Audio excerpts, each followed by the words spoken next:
নমস্কার, আমি মৌসুমী। শিলালিপিতে আপনাদের সবাইকে স্বাগত জানাই। শোনাচ্ছি লেখিকা রানীচন্দ্রর পূর্ণকুম্ভ। গল্প পাঠ ভালো লাগলে একটা লাইক দিয়ে যেতে ভুলবেন না।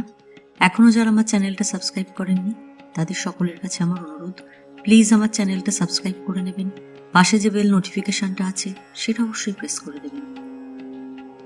আজ উপন্যাসের ৮ম পর্ব। যমুনার পাড় ধরেই চলেছি। লীলা তো পাড়ে পাড়ি, কতকাল আগের কথা।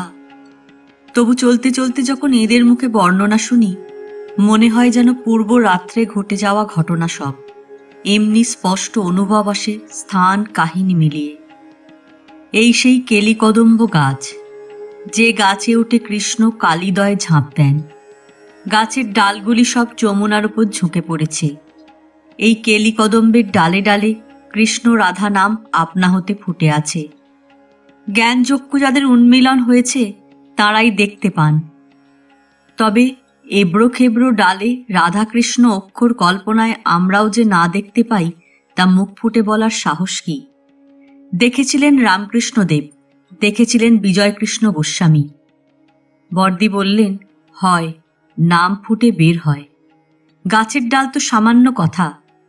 শুনেছি বিজয়কৃষ্ণের গা ফুটে রাধাকৃষ্ণ নাম বের হয়েছিল। কেলিকদম্বের ছোট্ট ছোট্ট কয়েকটা ফল সংগ্রহ করে ঝোলাতে পড়লাম, অভিজিৎকে দেখাবো বাড়ি গিয়ে। ব্রজরমন উপর দিকে মুখ তুলে কেবলই এডাল ওডাল খুঁজছিলেন। বললেন, স্থানটি সাধন ভজনের বড়ই অনুকূল। বড় বড় বৃক্ষসমূহ চতুর্দিকে শাখা প্রশাখা বিস্তার করিয়া স্থানটিকে যেন সংসারের ভীষণ তপন তাপ হইতে রক্ষা করিয়া সুশীতল ছায়ার দ্বারা ভগবন্নিষ্ঠ জনগণকে আবাহন করিতেছে। এলাম সূর্যঘাটে। এই সেই প্রাচীন সূর্যঘাট। এই ঘাটেই রাজকুমারী রাধা আসতেন রোজ সকালে সূর্য পুজোর ছল করে। আর আসতেন কৃষ্ণ পুরোহিত বেশে সেজে, ধেনু বেনু মাঠে পেলে।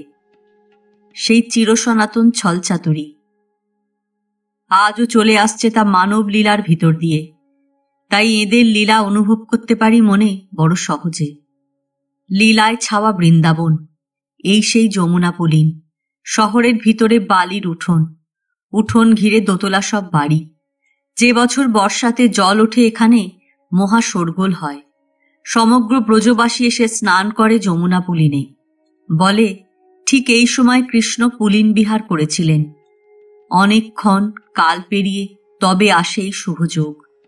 একদল গরু চড়ছে বালিতে, বোধহয় গোয়াল থেকে বেরিয়েছে সবে, যাবে যমুনার তীরে কচি ঘাসের লোভে। একে যমুনা পুলিন, তাই গোপ দরজ। বর্দি খাবলে এক মুঠো বালি তুলে নিলেন, বললেন, ঠাট্টা নয়। ধুলি নয় রে, ধুলি নয় রে, গোপীর পদ রেণু। এই ধুলি গায়ে মেখেছে নন্দের নন্দন কানু। জ্ঞানগুধরিতে এলাম। এ সেই জ্ঞানগুধরি যেখানে উদ্ধব এসেছিল কৃষ্ণ বিরহে আকুল গোপীদের সান্ত্বনা দিতে। এসে সান্ত্বনা দূরের কথা, গোপীদের কৃষ্ণ প্রেম দেখে উদ্ধব তাদের পদধূলি মাথায় নিয়ে ফিরে যায়। এই সেই চিরঘাট। কৃষ্ণ এখানে বস্ত্রহরণ করেছিলেন। নিরাবরণ গোপীরা যমুনায় নাইতে নামলে তাদের সব শাড়ি জামা নিয়ে কৃষ্ণ গিয়ে গাছে উঠে লুকিয়ে রইলেন। সেই এই গাছেই তিনি উঠেছিলেন। নানান রঙের কাপড়ের টুকরো হাওয়ায় উঠছে ডালে ডালে। যাত্রীরা বেঁধে দিয়ে যায় ফালি কাপড় ইচ্ছে মতো। দেখে সেদিনের সেই লীলা উদ্দীপন হয় তাদের মনে। বর্দি বললেন, লীলা আর আলাদা আলাদা করে কত দেখব। এর প্রতি ধূলিকণা তার লীলা স্মৃতিতে মাখা। চলো বরং মন্দিরগুলো আগে শেষ করি। এই দিনে কত রত্নালঙ্কারে সেজেছেন ব্রজের রাখাল। এই রূপ তো আর রোজ দেখতে পাওয়া যায় না। বৃন্দাবনের অলিতে গলিতে ঠাকুর, ৫,৫০০ মন্দির। এদের মধ্যে বিশেষ বিশেষ কয়েকজনকে খুঁজে বের করতে হলেও একজন অভিজ্ঞ লোক সঙ্গে চাই, যে নাকি রাস্তাঘাটের এই গোলক ধাঁধা পার করিয়ে নিয়ে চলবে আমাদের। পাণ্ডার হাতে ভরসা পাই না। ব্রজরমন বললেন, আপনারা যদি কৃপাপূর্বক কিঞ্চিত কষ্ট সহ্য করেন তবে আমার গুরুদেব স্বর্গীয় মনমোহন দাস বৈষ্ণবের কুঞ্জে গিয়ে বর্তমান মহান্ত নিত্যগোপাল দাসজিকে সঙ্গে লইতে পারি। সে তো উত্তম প্রস্তাব। ব্রজরমণ বললেন, তবে পথ কিছু দুর্গম, অনেকগুলি গলি অতিক্রম করিতে হয়। বলি, ক্ষতি কি? বৃন্দাবনের আর একটা দিকও দেখা হয়ে যাবে। চললাম শহরের বুকের ওপর দিয়ে। দুপাশে পিতল, কাঁসা, লোহা, কাঠ, বই, খাবার, কাপড়, হাঁড়ির দোকানে দোকানে ঠাসা রাস্তা, একেবারে গায়ে গায়ে চাপা। এক রত্তি ফাঁক নেই কোনো দুটোর মাঝে। সরু বাঁধানো পথ মাঝখানে, লোকের স্রোতে উজান ভাটা বইছে তাতে। পথ ছেয়ে পুরো আবিরে যেন লাল কার্পেট বিছিয়েছে পরপর গলিতে। তার উপর দিয়ে লোক চলেছে পায়ে পায়ে লাল আবির উড়িয়ে, যেন গোধূলি লগ্ন হাসছে মুখ তুলে। মাথার উপরে আবিরের মেঘে আকাশের নীল ঢেকেছে আজ। উপরে নিচে লালের খেলা, তারই ভিতর দিয়ে খোলকর্তাল বাজিয়ে মনের আনন্দে নেচে গেয়ে চলেছে রঙে রাঙা ব্রজবাসীর দল। যেদিকে তাকাই রাঙা হাসি যেন লুটোপুটি খায়। দুপাশের নর্দমায় রাঙা জল বয়ে যায়। সরু থেকে সরুতর নানা গলি ঘুরে মনমোহন দাসের কুঞ্জে আসি। ভেজানো দরজা ঠেলা দিতেই খুলে গেল। ভিতরে ঢুকে ছোট্ট উঠোনটুকুতে এসে দাঁড়াই। খুপড়ি খুপড়ি খান কয়েক ঘর। তারই একটা ঘরের বারান্দায় কম্বল পেতে বসতে দিলেন ব্রজরমণ আমাদের। কেমন যেন অন্ধকার অন্ধকার চারদিক। শহরতলির বাসাবাড়ির বর্ণনা পড়ি, তেমনি এদিককার এইসব বাড়িগুলি বোধ হয়। আলো ঢোকে না কোনোখানে। শহরেও হয়তো আছে গলিঘুপচিতে এমনিতর কত বাসা। এর চেয়ে কত ভালো আমাদের গ্রামের দরমার বেড়ার চালাঘর। কত আলো হাওয়া সেখানে। মনে পড়ে ছেলেবেলাকার মামার বাড়ির সেই প্রকাণ্ড উঠোন, উঠোন জোড়া আলপনা লক্ষ্মী পূর্ণিমা রাতে। সে কি আশ্চর্য শোভা তার! ফুটফুটে জ্যোৎস্নায় বৌঝিদের নিয়ে এ পাড়ার গিন্নিরা ও পাড়ায় যেতেন, ও পাড়ার গিন্নিরা এ পাড়ায় আসতেন আলপনা দেখতে। তারিফ করতেন একে অন্যকে, কলমিলতা, শঙ্খলতা, পদ্মলতার বাহাদুরি দেখে। কোথায় গেল আমার সেই সেদিনের আলপনা ভরা উঠোন! সামনেই অন্ধকার কুয়োতলায় স্নান করছিলেন লম্বা চওড়া বিশাল গঠনের এক বৈষ্ণব। স্নান সেরে ভিজে লম্বা চুল গামছায় মুছতে মুছতে এসে দাঁড়ালেন সামনে। ইনি গৃহস্বামী নিত্যগোপাল দাস, কুঞ্জের গোবর্ধন বিগ্রহের সেবায়েত। পুজো আর্চা ছাড়া অবসর সময় কি স্কুলে যেন শিক্ষকতার কাজ করেন। তিনি জামা গায়ে দিয়ে তৈরি হয়ে নিলেন, আমাদের সঙ্গে যাবেন। আমরা উঠে পড়ি, উঠোন পেরিয়ে দরজার দিকে এগোই। মোটা ওড়না সামলাতে সামলাতে একটি কালো মেয়ে ছুটে এসে ঢোকে ভিতরে। কণ্ঠে যেন এক ঝাঁক পাখির কাকলি। কি উচ্ছ্বাস! বলে, বিহারিজি তো বিহারিজি আজ, বড়িয়া বড়িয়া দর্শন, সব শোনে কে শোনে। দু হাত তুলে তুলে মূর্তির ঢল ঢল সৌন্দর্যের বাখানি দেয় সে। নিত্যগোপাল দাস শুধলেন, দর্শন খোলা? মেয়েটি বললে, হ্যাঁ, আমি এই তো দেখে এলাম, দেখেই ছুটে আসছি খবর দিতে। এখনই যাও, জোরে পা চালিয়ে গেলে এখনো খোলা পাবে, শিগগির করো। বলে সে যেন ঠেলে ঠেলে দরজা পার করে দিল আমাদের। আনন্দে আর স্থির থাকতে পারছে না কিছুতে। কি ভিড়! আকুল আগ্রহে ছুটেছে সবাই, যেন এখনই কি জিনিস হাতছাড়া হয়ে যায় ভয়। ভিড়ের মাঝে চলার একটা নেশা আছে বই কি। তাদের মাঝে নিজেকে মিলিয়ে দিয়ে ঠেলতে ঠেলতে আমি চলি। আমায় ঠেলে অন্যে চলে, রেশারেশি নেই, এই যেন নিয়ম। ভিড়ের মধ্যে একই দরজা দিয়ে ভিতরে ঢোকা দায়, তাও ঢুকলাম, যেমন ঢুকছে অন্যেরা। বিহারীজিকে যে দর্শন করতে হবে। মন্দিরের সামনে বেশ বড় একটা আঙিনা। ঠেলা খেতে খেতে যতটা পারলাম এগিয়ে গিয়ে জায়গা নিলাম। নিত্যগোপাল বললেন, এখানে এবার স্থির হয়ে দাঁড়িয়ে থাকুন, দর্শন বন্ধ। সামনে বুক অবধি উঁচু বারান্দা, রঙিন দামি ভারী পর্দায় ঢাকা, তার ভিতরে বিহারীজি। হঠাৎ এক সময় পর্দা খোলা হবে কয়েক মুহূর্তের জন্য, আবার ঢেকে দেবে স্টেজের মতো। একে বলে ঝাঁকি দর্শন। পলকের দেখার জন্য এতক্ষণ দাঁড়িয়ে থাকার যে উৎকণ্ঠা, ভক্তিভাব আপনিই আসে বা। দর্শনের এই লুকোচুরি খেলার কি তাৎপর্য ভক্ত ভগবানই বোঝেন। বৃথা ভেবে মরি, নয়তো হাজার হাজার লোক এত কষ্ট করে থাকে কখনো এমনি অপেক্ষায়। আজ দোল উৎসব, সব ব্রজবাসী আজ বিহারীজিকে দেখবেই জানা কথা। তবু কি নিশ্চিন্ত তিনি। আর পারা যায় না। দাঁড়িয়ে দাঁড়িয়ে পা দুমড়ে আসে। একজন যাত্রী করুণভাবে শুধোয় পাশের চিমটাধারী এক সাধুকে। দর্শনের আর বিলম্ব কত? সাধু উদাস নয়নে হেসে বলেন, अरे कुछ तपस्या तो करो जी। दर्शन करने का उत्कंठा जितनी ही बढ़ेगी उतनी ही दर्शन का आनंद लूट सकोगे। বর্দি বললেন, ওই শোনো, সংসারের জীব আমরা, নানা আবর্তে ডুব খাই অবিরত, কিন্তু তিনি ছাড়েন না। সুযোগ বুঝে আমাদের দিয়েও খানিক তপস্যা করিয়ে নেন। আজ যে এইভাবে ভিড়ের চাপে তাকে দেখব দেখব করছি, তার কথাই ভাবছি, এও তো তপস্যা করাই হলো বলতে হয়। ভিড়ের চাপে আরো খানিক এগিয়ে যাই, পা শক্ত করে দাঁড়াই, কিন্তু মন বাগ মানে না।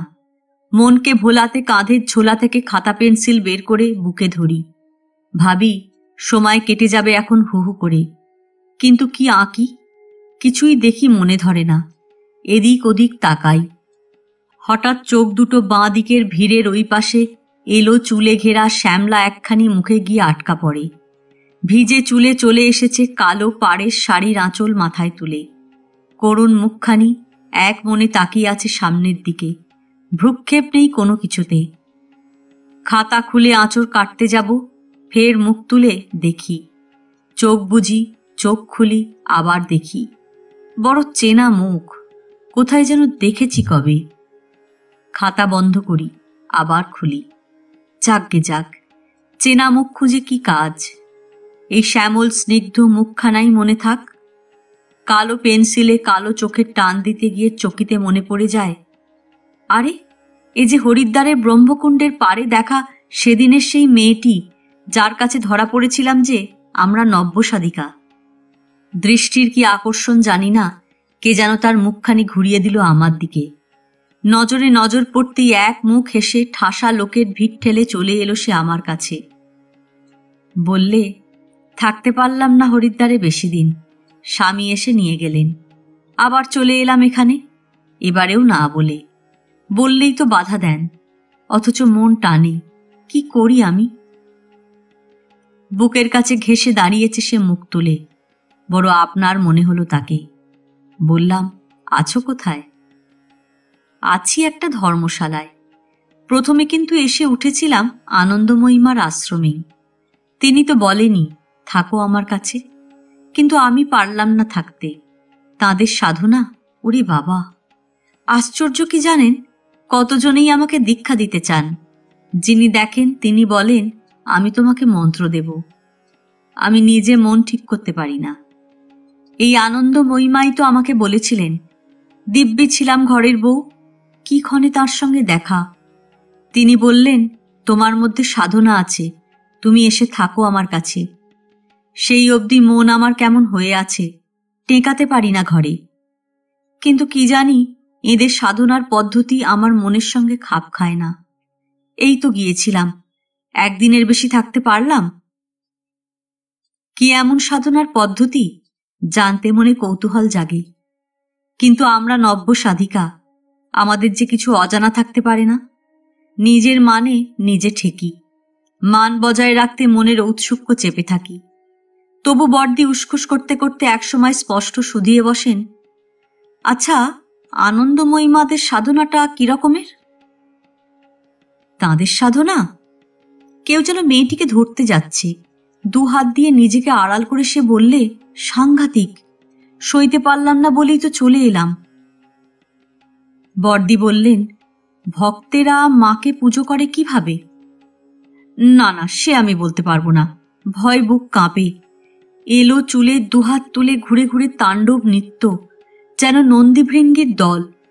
উগ্র সাধনা, যেন বিশ্বগ্রাসী ভাব। এই এই ঠিক এই যে চোখ করলেন আপনি, এই রকম চোখ। বাবারে বাবা! ভোরকে মেয়েটি পিছু হটে দাঁড়ালো। আমার এক মহা দোষ, গল্প শুনতে শুনতে আমি গল্পের মানুষ বনে যাই। তাদেরই ভাব ফুটে ওঠে আমার চোখে মুখে। মেয়েটির বর্ণনার সঙ্গে সঙ্গে তাই তাণ্ডব নৃত্য, উগ্র সাধনা, বিশ্বগ্রাসী কথার ঝোঁকে আমার দু চোখ গোল গোল হয়ে উঠেছিল একটুক্ষণের জন্য। বিশ্বাস ভরে যার কাছে এসে দাঁড়িয়েছে তার চোখেও এই দৃষ্টি, যে দৃষ্টিতে ভয় পেয়ে সে চলে এসেছে স্থির আস্থানা ছেড়ে অজানা ধর্মশালায়, অনাহারে অনিদ্রায়।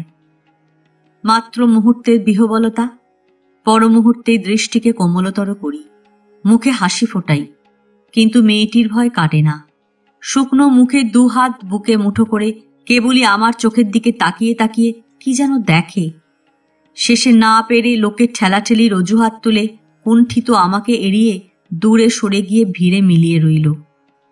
ঠুন ঠুন ঘণ্টাধ্বনি বেজে উঠতেই লোকের মধ্যে চাঞ্চল্য দেখা দিল।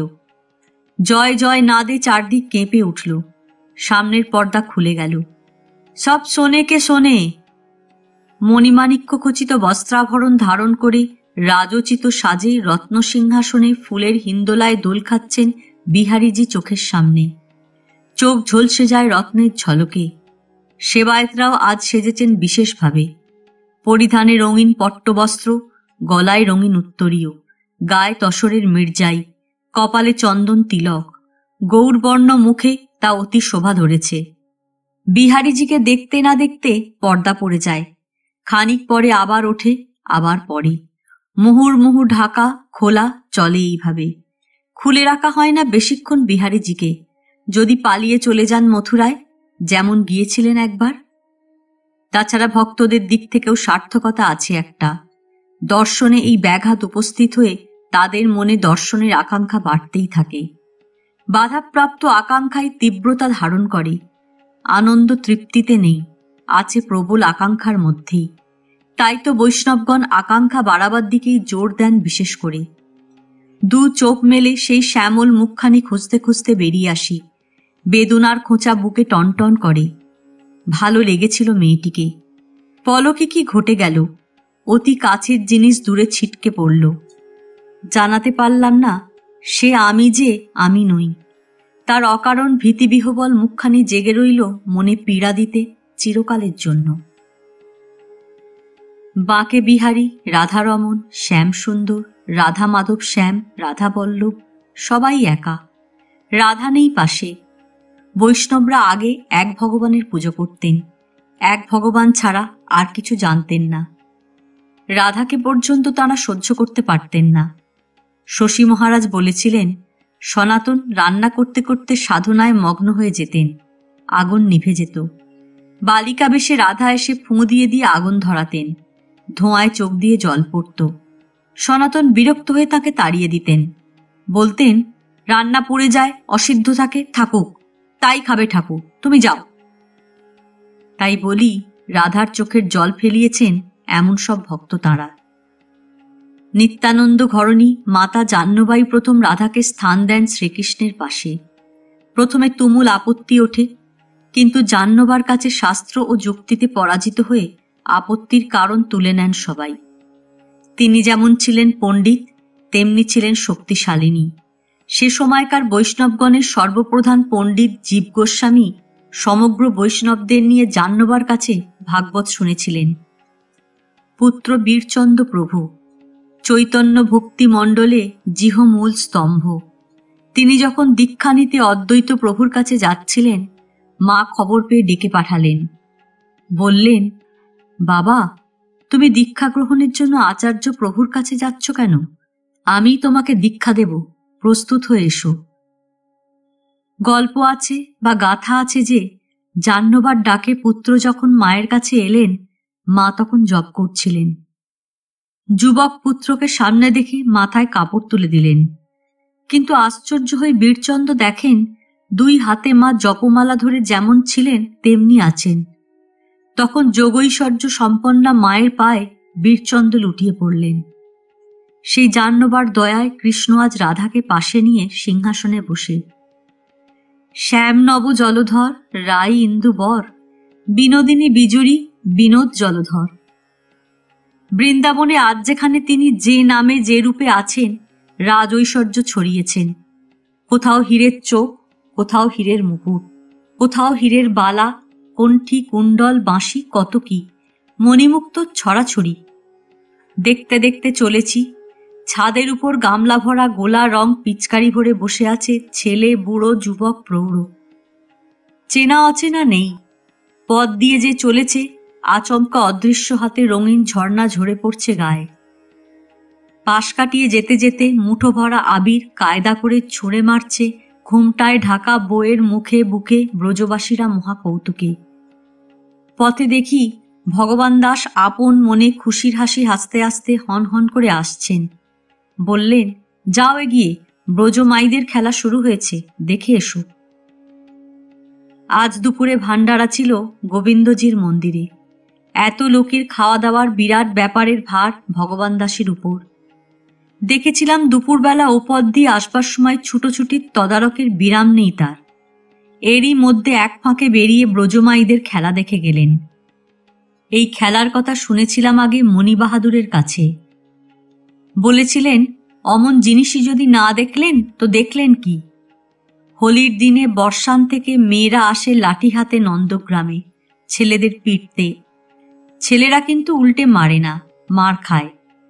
কেবল তাই নয়, মার খেয়ে আবার যে মারে তাকে মিষ্টি খাওয়ায়। বড়দিকে ইশারা করি, এত বছরের ঘর কন্যা তোমাদের, যদি কোনো দিনের কোনো কিছু কাঁটা বিঁধে থেকে তাকে মনে, তো শোধ তুলবারই সুবর্ণ সুযোগ। আজকের এই খেলার রীতিতে দু কাজই হবে একসঙ্গে। ওঠো ওঠো, শিগগির এই বারান্দায় উঠে পড়ো, বলে দাদা হাতের ধাক্কায় আমাদের মাঝপথ থেকে ঠেলে পাশে সরিয়ে দিলেন। সাঁই সাঁই করে একটা 2 হাত লম্বা লাঠি এসে পড়ল সেখানে, ব্রজ মাইদের হাতের লাঠি। দাদা বললেন, মাঝপথে দাঁড়িয়ে সলা পরামর্শ হয় বীরাঙ্গনা সব? এই লাঠি আজ তোমাদের পিঠেই পড়তো আর একটু হলে। রাস্তায় 2 কাতারে লোক, বউ ঝি ছেলেপিলে মিলে, যেন ঢাকার মিছিল দেখতে জমা হয়েছে সব।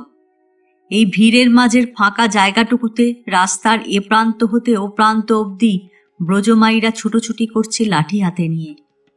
ঝলমলে ভারী ঘাগরা, ভারী তালে ঢেউ তোলে বোঝা মল খাড়ুর ওপর। ছোটার তালে ওঠে পড়ে মোটা চন্দ্রহার কোমর ঘিরে। রুনুঝুনু বাজু বাজে চুর বালার সঙ্গে সুর মিলিয়ে। আংটি হাত পদ্মে ঢাকা হাতে লাঠি নিয়ে তেড়ে চলেছে মাইরা রঙিন ওড়নার লম্বা ঘোমটা বাঁ হাতে ঈষৎ ফাঁক করে। জরি কাঁচের ঝলকানিতে তড়িৎ খেলছে পথ জুড়ে, যেন হালকা ওড়নায় ঢাকা চাপা আনন্দের তুফান সব মিলিয়ে। ছেলেরাও সেজেছে আজ যে যার মন ভোলানো সাজে, মির্জাই পরে পাগড়ি বেঁধে। তারা নিয়েছে হাতে 6 হাত লম্বা লাঠি এক একটা, মাঠ ঠেকাতে। মনে মনে কিন্তু 2 হাতের কাছে হার মানবে আজ। এই আনন্দেই বিভোর। হাসি মুখে লাঠি বাগিয়ে মাঠ ঠেকাতে ঠেকাতে পিছু হটে তারা, কেউ বা বেগে, কেউ ধীরে। তাতেও খুশি হয় না ব্রজমাইরা। হাতের লাঠি ছুঁড়ে মারে নাগালের বাইরে যে আছে তার গায়ে। দিক বিদিক মানে না মনে। দেখে খিলখিলিয়ে হেসে ওঠে দর্শকরা, হাসে নন্দগ্রামের ছেলেরা। বর্ষানের রাজকুমারী রাধাকে কাঁদায় নন্দগ্রামের রাখাল কৃষ্ণ। সইতে পারে না গোপিনীরা, রাগে ছুটে আসে নন্দগ্রামের ছেলেদের মারতে। সেই রেওয়াজি চলে আসছে এতকাল ধরে এইভাবে। আনন্দের ফোয়ারা ছুটে সকলের উল্লাসে, সেই লীলা তারা চোখে দেখে। যমুনার তীর কাছেই, খেলা দেখে খোলা হাওয়া এসে দাঁড়াই খানিক। সাধুদের ভস্মমাখা কপাল আজ আবিরে রাঙা। শত শত উষার অরুণ যেন ছুটোছুটি খেলছে সাদা বালিশ বুকে। 4 বট এখানে, পঞ্চকোশী পরিক্রমায় পথে পড়ে। বংশী বট, যার নিচে দাঁড়িয়ে কৃষ্ণ বাঁশি বাজিয়ে ডাকতেন রাধাকে। পরে রাসলীলা হয়েছিল এখানে গোপীদের নিয়ে। অন্য কারো আসবার হুকুম ছিল না রাস দেখতে। শিব থাকতে পারেননি, গোপী বেশে এসেছিলেন লুকিয়ে। সেই অবধি তিনি গোপীশ্বর শিব নামে রয়ে গেলেন পাশে। বিশ্রাম বট, এখানে কৃষ্ণ মাঠে ধেনু ছেড়ে দিয়ে বিশ্রাম নিতেন রাধাকে নিয়ে। সিঙ্গার বট, এর তলায় কৃষ্ণ রাধাকে সাজিয়ে দিতেন নিজের হাতে চন্দন কুমকুমে। সিঙ্গার বটের আঙিনায় 2টি বকুল গাছ, একটি সোজা আর একটি তার গায়ে হেলে পড়া। ফুল হয় 2টিতেই, কিন্তু ফল হয় একটিতে। গাছের ডালে বিগ্রহের মন্দির ঢাকা পড়ে দেখে গাছ 2টি কেটে ফেলার সংকল্প করেন সেবায়েতরা। সেই রাত্রে তাদের ওপর স্বপ্নাদেশ হয়, আমাদের কেটো না, আমরা 2 স্বামী স্ত্রী বৃক্ষরূপে এখানে তপস্যা করছি। আর হলো অদ্বৈত বট, অদ্বৈত মহাপ্রভুর ভজনস্থলী। পূজারী বললেন, হামসে অবলা হৃদয়ে অখলা, ভালো মন্দ নাহি জানি, বিরলে বসিয়া নীরবে আঁকিয়া বিশাখা দেখালো আনি। ওই যে বিশাখা দিলেন চিত্রপট, প্রথম মিলন তা এখানেই। এখনো জায়গাটি বড় নির্জন, মনোরম। মাটি দাওয়া, সাদা মাটির আঙিনা, জীর্ণ নিমের হালকা ছায়া, সব মিলিয়ে একটা শান্ত শীতল আবহাওয়া। মাটির ছোট্ট দাওয়াটুকুতে বসে পড়লাম। বললাম, জল খাবো। জল যে খাবো একটু আগেও মনে জাগেনি এ কথা। হঠাৎই মনে হলো পিপাসা পেয়েছে, জল খাবো, ঠান্ডা হব। এমন জায়গাতেই তো পিপাসার জল খেতে হয়। পিতলের ঘটি ভরা ঠান্ডা জল দিলেন পূজারী। ঢক ঢক করে সবটা খেয়ে উঠে দাঁড়ালাম। অতি বৃদ্ধ গৌরবর্ণের ব্রাহ্মণ এক, ভাঙা দুহাত সামনে বাড়িয়ে ফোকলা মুখে হাসতে হাসতে পথ দিয়ে গেয়ে গেল, ব্রজের ধুলায় না হলো রতি, হায় রে হায়। রাধা দাসী, মনমোহন দাসের কুঞ্জে দেখা কালো মেয়েটি, সে এসে সঙ্গ নিল আমাদের। বললে, নিধুবন নিকুঞ্জবন রাধাকৃষ্ণের নিত্য লীলাস্থল, সেই নিকুঞ্জবনে যাচ্ছি, যাবে? এইখানে কাছে। বেলা পড়ো পড়ো, দিনের আলো ম্লান হয়ে এসেছে। ঢুকলাম নিকুঞ্জবনে। বন তো বনই, কেবল ঝোপ আর ঝোপ। তারই পাশ দিয়ে নিচ দিয়ে পায়ে চলার সাদা মাটির সরু পথ চিকচিক করতে করতে এঁকে বেঁকে গেছে। কোথাও গা বাঁচিয়ে, কোথাও ঘাড় নিচু করে ঝোপে ঢাকা ছোট্ট একটা ঘরে গিয়ে উপস্থিত হই। সামনে একটুখানি ঢাকা বারান্দা। ওইটুকু জায়গায় যে কত লোক ঠাসাঠাসি বসেছে, বেশিরভাগই নানা দেশের মেয়ে। তাদেরই যেন আধিপত্য এখানে। ছেলেরা আছে পিছনে দাঁড়িয়ে। এখানেও ঝাঁকি দর্শন। পূজারী সবাইকে উৎকণ্ঠায় রেখে বেশ ধীরে সুস্থে কাঠিতে ঘিয়ে ভেজানো তুলো জড়িয়ে ছোট ছোট মশাল বানাচ্ছে পর্দার সামনে বসে। মুখ বুজে মেয়েরা কত আর বসে থাকতে পারে। হাতে তালি বাজিয়ে গান ধরল বিচিত্র সুরে। জয় জয় রাধেজি কো শরণ তোহারি, ওইছন আরতি যাও বলিহারি। সামনে মারোয়ারি বউটির হাতের আঙুলে কি বাহারের মেহেদি রঙের নকশা। এরা কি বাটা মেহেদি দিয়ে অমন নকশা কাটে, না রং লাগায় কোনো রকমের? মনে পড়ল হানিফের মা এসেছিল একদিন ঈদের আগে মেহেদি পাতা নিতে। বলে, এই সময় ছেলে বুড়ো আমাদের সবাইকে পড়তে হবে মেহেদি, আমাদের ধর্মের নিয়ম। বললাম, কি করে লাগাও তোমরা? কি জানি, ছেলেবেলা একবার শখ গিয়েছিল মেহেদি পড়তে। দু বোনে মেহেদি পাতা তুলে পাতর দিয়ে ঘষে ঘষে বারান্দায় মাখামাখি করে হাতে পায়ে ডললাম, কিছুতেই রং ধরল না। লাভের মধ্যে মার হাতে চড়চাপড় খেয়ে মরি। কাঁদতে কাঁদতে জল ঢেলে ঢেলে বারান্দা ধুয়ে পরিষ্কার করি। তাই বললাম হানিফের মাকে, আমায় শিখিয়ে দিও তো, আমিও লাগাবো হাতে পায়ে। সে বলল, তুমি পারবে না, ও তোমাদের দিয়ে হবে না। আমি নিজে এসে একদিন বেটে লাগিয়ে দিয়ে যাব তোমার হাতে। আমাদের উপর বর আছে কিনা বিবি ফতেমার, তোমরা করলে রঙই খুলবে না। তাই এখনই তো মেহেদি লাগাবার সময়। পরে বিবি ফতেমা বাপের বাড়ি চলে যাবেন, তখন আর মেহেদিতে রং ধরবে না।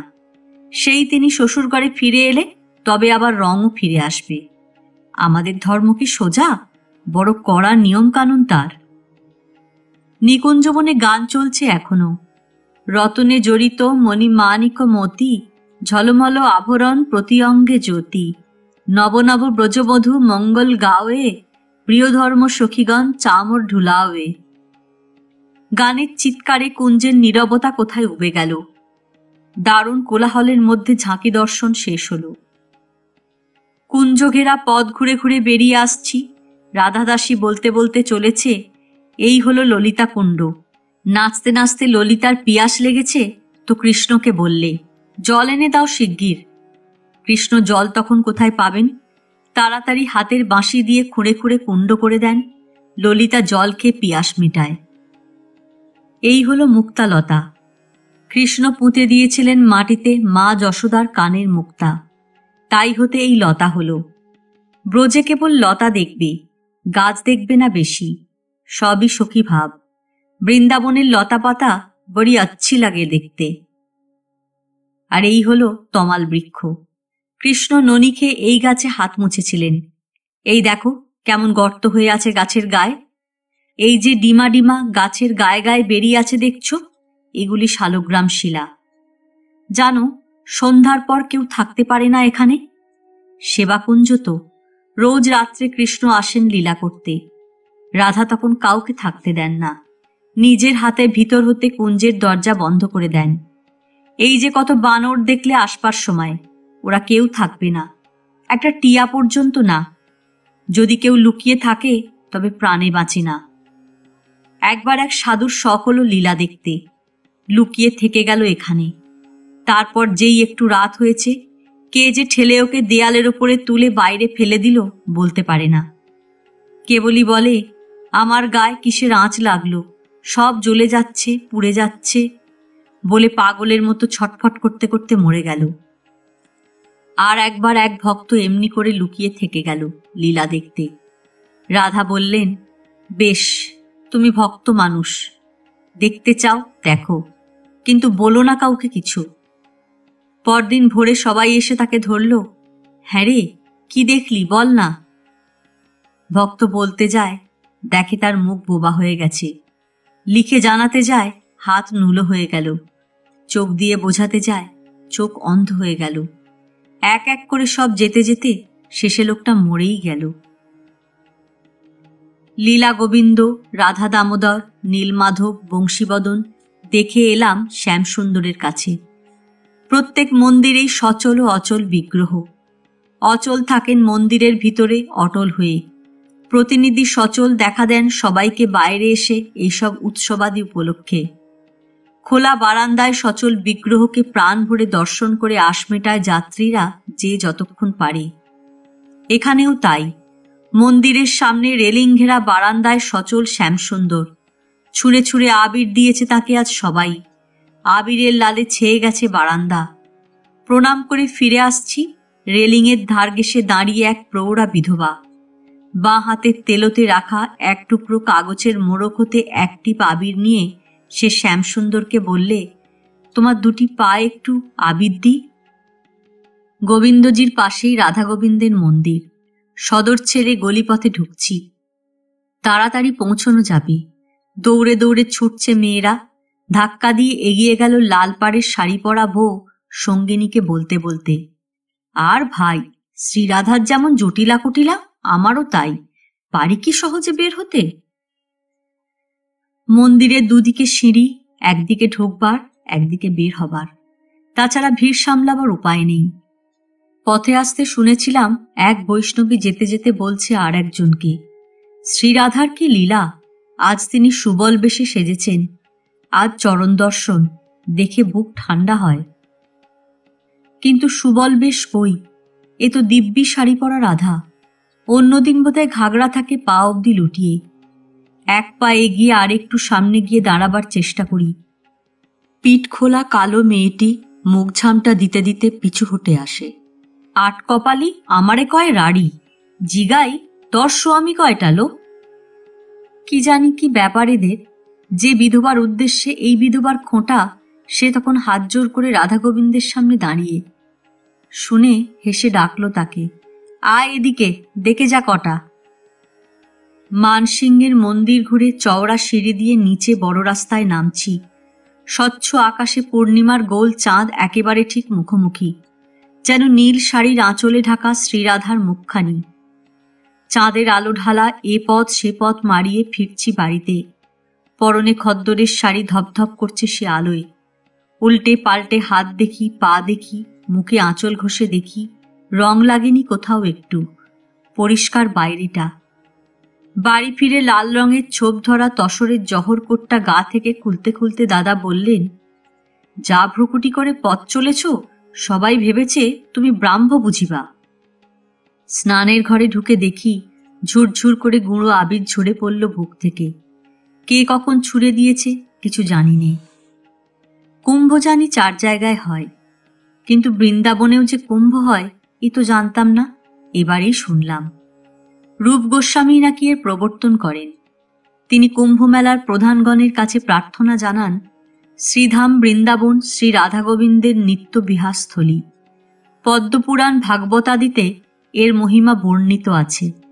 বিশেষ করে মহাপ্রভুর এ পরম আদরের স্থান, অতএব বৃন্দাবনেও কুম্ভমেলার অনুষ্ঠান হোক। প্রথমে তারা আপত্তি তোলেন, বলেন শরণাতীত কাল হতে যা হয়ে আসছে তার পরিবর্তন বা পরিবর্ধন অসম্ভব। রূপ তখন শাস্ত্রযুক্তি দ্বারা এর প্রয়োজনীয়তা প্রতিপন্ন করেন। আচার্যগণ আর অস্বীকার করতে পারলেন না। ঠিক হল, কুম্ভ যেমন প্রতি 3 বছর অন্তর 4 জায়গায় হচ্ছে, হোক, এর ব্যতিক্রম সম্ভব নয়।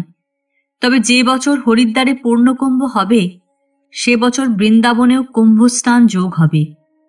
1 মাস আগে বৃন্দাবনে সাধু সম্মেলন হবে এবং তারা সম্মিলিতভাবে ব্রজ পঞ্চকোশ পরিক্রমা করবে, আর শ্রীপঞ্চমী, একাদশী ও দোল পূর্ণিমার বিশেষ যোগে যমুনায় স্নান করবে। সেই ব্যবস্থাই চলে আসছে আজ পর্যন্ত। সব সম্প্রদায়ের সাধু মহাত্মাগণ প্রতি 12 বছর পর এখানে একত্র মিলিত হন এবং দোল পূর্ণিমার দিনে বিশেষ স্নান করে হরিদ্বারে চলে যান। কেবল রূপের জন্য এই অসম্ভব সম্ভব হল, অথচ বিনয়ের অবতার ছিলেন তিনি। মহাপণ্ডিত রূপ নিজের নামের পরে গোসাই কথাটুকুও ব্যবহার করতেন না কখনো। শুনি ভক্তি রসামৃত সিন্ধু নামক গ্রন্থে তিনি নিজ নাম লিখেছেন বরাক রূপ, মানে ক্ষুদ্র রূপ। এই তো বন মহারাজের কুটির না? বর্দি বললেন, চলো ভেতরে গিয়ে তাকে দর্শন করে আসি। জানো, এখানকার মধ্যে ইনি একজন বড় ভজননিষ্ঠ মহাত্মা। এবার এরই উদ্যোগে এত সাধুর সমাগম হলো এখানে। ইনি না চাইলে হতো না। স্বাধীন দেশের সরকার জানালেন মেলায় হাতি আনতে পারবে না, গাঁজা খেতে পারবে না, কলেরা বসন্তের টিকা না নিয়ে আসতে পারবে না। শুনে তো খেপেই গেল সাধুরা। হাতে টিকা, ইঞ্জেকশন এসব বুঝি, কিন্তু গাঁজা না হলে কি করে থাকবে এরা? এই যে এমন শীত, প্রকৃতির এত দুর্যোগ, এর সঙ্গে লড়াই করতে নিরাশ্রয় সাধুদের এই গাঁজাই তো একমাত্র সম্বল।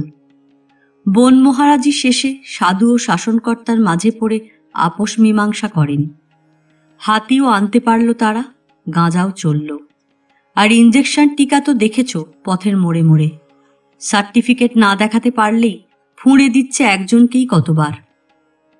বন মহারাজ কুটিরে নেই, গেছেন যমুনার তীরে সাধুমণ্ডলীর মাঝে। এইমাত্র তো যমুনার তীর ঘুরে এলাম, আবার যাব অত দূরে? বর্দি বললেন, থাক তবে, দর্শন সৌভাগ্য লেখা নেই আমাদের, কপাল মেনে নেওয়াই ভালো।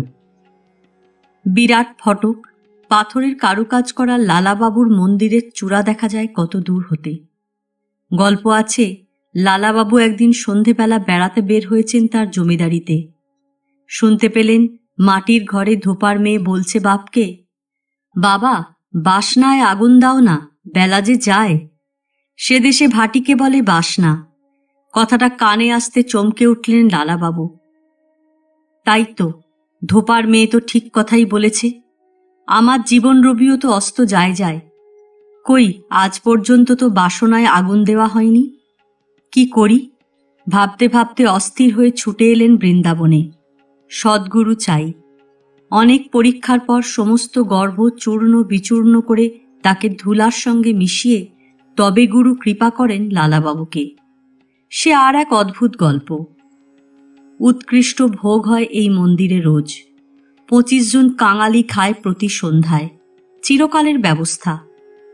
পথেই পড়ল লালাবাবুর কুঞ্জ। শ্রীমা এসে থেকেছিলেন এখানে যে কদিন তিনি বৃন্দাবনে ছিলেন। জগদানন্দ স্বামী বলে দিয়েছিলেন ঘরখানা বন্ধই থাকে, লোকে ঢোকে না বড়, জানেও না বিশেষ কেউ। পূজারীকে বলে তালা খুলিয়ে দেখে এসো ঘরখানি। লতায় লতায় ছাওয়া আঙিনার আকাশটুকু, দোতলা বাড়ি। খুঁজে খুঁজে সেই ঘর বের করে ভিতরে ঢুকি।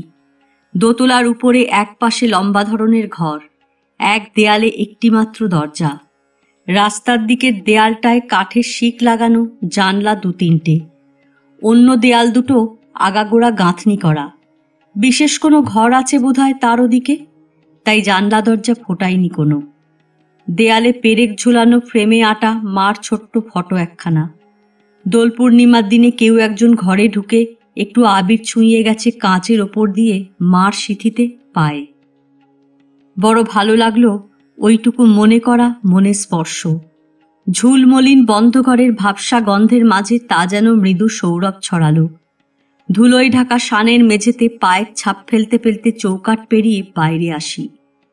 আস্তে আস্তে দরজাটা ভেজিয়ে দিই। একটি লিকলিকে লতার ডগার নিচে বোধহয় বেয়ে বেয়ে ভাঙা দরজার ফাঁক দিয়ে ঢুকেছে ঘরে। দেখি ছোট্ট দুটি মাধবী ফুল ফুটে আছে আগায়। এক একটা জায়গায় এসে মন থমকে দাঁড়ায়, এগোতে চায় না, পাছে ভিড়ের মাঝে হারিয়ে ফেলে ক্ষণিকের সঞ্চয়টুকু। কিন্তু এগোতেই হয়। সঞ্চয় লোভই ঠেলা দিতে থাকে ভিতর হতে। এই ব্রজের প্রতিটি ধূলিকণায় মিশে আছে ভক্তপ্রাণের মহিমা, শেষ পাই না। মহাপ্রভু সর্বাঙ্গে মেখেছিলেন এই ধূলি, আর আমরা দু হাতে কাপড় সামলে ডিঙিয়ে ডিঙিয়ে পথ চলি এই ধুলোর হাত হতেই নিজেকে বাঁচাতে। খোঁচা খাই মনে, তবু উপায় পাইনি কিছু। নানা তোলপাড় মনে চলে। এসে পড়ি শ্রীনিবাসাচার্যের কুঞ্জে। মাটির টিলার ওপর বহু পুরাতন নিম তেঁতুল পাশাপাশি, শিকড়ে শিকড়ে টিলার মাটিতে শক্ত গাঁথনি। তার তলায় শ্রীনিবাসের বিগ্রহ মন্দির। একবার এই গাছ কাটতে গিয়ে দেখে গাছের গায়ে যেই কুড়ুলের কোপ পড়েছে, অমনি দরদর রক্ত পড়তে লাগলো। গাছ আর কাটা হলো না। পূজারী বললেন, ওই যে বন বিষ্ণুপুরের রাজা মাঝপথে ডাকাতি করে বহু মূল্যবান সমগ্র গোস্বামী গ্রন্থ লুট করে নিল, ঠাকুর 3 দিন বালির পিণ্ডকে প্রায়শ্চিত্ত করলেন। জানেন তো সেসব কথা? ইনি সেই শ্রীনিবাস প্রভু। জীব গোস্বামী একে গৌড়ে পাঠান ধর্মপ্রচারের জন্য, 2 সিন্দুক বোঝাই ধর্মগ্রন্থ দিয়ে। পরে কিন্তু সেই রাজাই শ্রীনিবাস প্রভুর ভক্ত হয়ে পড়েন। বলেন, প্রভু, কি করতে পারি আপনার জন্য? প্রভু বললেন, এই রাজ্যে আসবার পথে গ্রন্থপূর্ণ 2টি সিন্দুক ডাকাতি হয়ে যায়। রাজন, আপনি ইচ্ছা করলে আপনার লোক দ্বারা তা উদ্ধার করে দিতে পারেন। সেই আশাই আমি করি আপনার কাছে। রাজা বললেন, প্রভু, 2টি সিন্দুক? একদিন রাজজ্যোতিষী গণনা করে আমায় বললে, মহামূল্যবান রত্নাদিপূর্ণ 2টি সিন্দুক শকটে করে এই রাজ্যের ভিতর দিয়ে আসছে। শুনি আমি আমার লোক দ্বারা তা লুট করিয়ে এনে কোষাগারে ফেলে রাখি। খুলে দেখবার সময় পাইনি আজও। দেখুন তো এসে, এই সেই সিন্দুক কিনা? প্রভু তো দেখে আনন্দে নৃত্য করতে লাগলেন। বললেন, মহারাজ, জ্যোতিষী মিথ্যা বলেননি। অমূল্য রত্ন এর ভিতরে। মানব জীবনের পরম সার্থকতা লাভ করা যায় যার দ্বারা, সমস্ত অভাব পূর্তি হয় যার দ্বারা, তাই তো রত্ন। অর্থের অর্থ অভাব পূরণ। কিন্তু রাজন, অর্থকে সত্যই অভাব পূর্ণ করতে পারে? উহা অভাব বাড়ায়। যে পরিমাণে অর্থ লাভ হয়, ঠিক তার অনেক গুণ অভাব এসে মানুষকে আক্রমণ করে। রাজন, এই গ্রন্থ আপনার ঘরে বিরাজ করেছে, আপনি ধন্য। রাজা বিচলিত হয়ে ছিন্ন তরুণ ন্যায় তার পায়ে লুটিয়ে পড়েন। বলেন, আমি রাজা, কিন্তু কাজে দস্যু। আমাকে এই চরণের আশ্রয় হতে বঞ্চিত করবেন না। পূজারী থামলেন। অনেকক্ষণ নীরবে কাটল। দাদা বললেন, আসি তবে আজ? অনেক কষ্ট দিলাম আপনাকে কথা বলিয়ে। পূজারী বললেন, কষ্ট কি বলছেন? আপনাদের শোনাতে গিয়ে আমারও আর একবার ঠাকুরের কথা শোনা হয়ে গেল। আপনাদের কৃপাতেই তো তা সম্ভব হলো। এই তো বন্ধুর কাজ করলেন, তাই আমার প্রণতি জানাই, গ্রহণ করুন। বলে পূজারী জোড়হাত কপালে ঠেকিয়ে যত মাথা নোয়ান, দাদা আরে আরে করেন কি বলে আরো বেশি মাথা নোয়ালেন। মানসিংহের 3 মন্দিরের এক মন্দির দেখা এখনো বাকি, গোপীনাথের। মানসিংহের আগে যে মন্দিরে ছিলেন গোপীনাথ, তা পুরাতন জীর্ণ। তাতে এখন আছেন শ্রী গৌরাঙ্গ।